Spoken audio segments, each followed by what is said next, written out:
नमस्ते प्रणाम, हम मंगू सिंह। और सुबह के 8 बजे तक बाद टहले निकल रही है पोखरा पर। तो आज देखे के मिलल है कि धान के बिया डला गई बा कल से। जी हाँ, धान के बिया डला गई बा। देखी लो, रात के धान के बिया ही डला गई बा। देखिए तो पानी लागल बा। 1 क्यारी 2 क्यारी 3 क्यारी 4 क्यारी 4 खल के धान होई। आ ना तो 2 पार्टी के धान चाहे 4 पार्टी के अलग अलग अपन होई। ठीक बा। एगो ये डलाइल बा।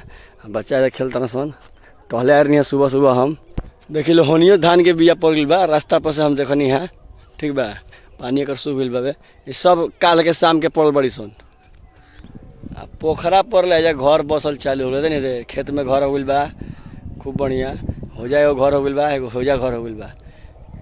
ये पूरा खेत जोताए रही है सन, लेकिन जितना बिया डाले उतने डलाइल बा। देखते हैं लोग। देखी लो क्यारी लागल बा। इहो बिया पड़ चुकल बा, राते के इहो पड़ल बा। यानी कि एरिया में 3 गो खेत में बिया एके संगे पड़ल बा। ठीक नु रहल हवे खेत के बिया धान के पड़ चुकल है भाई। आ टाइम हो गई बा, सही टाइम पे पड़ल बा। आज 3 तारीख बा, 4 तारीख बा। 3 तारीख के बिया पड़ल बा। 1 जून के माने बिया डाल देवे के चाहिए। तो भाई के बिया नहीं के डल देख लो।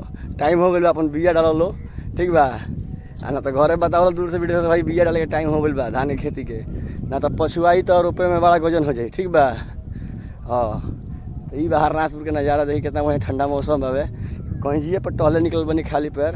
मज़ा आ गया गाँव घूम के भाई। देखल भाई इतना बढ़िया सुहाना मौसम बा। रास्ता तो वीडियो बड़ा हुई। देखो तनी। हर महादेव।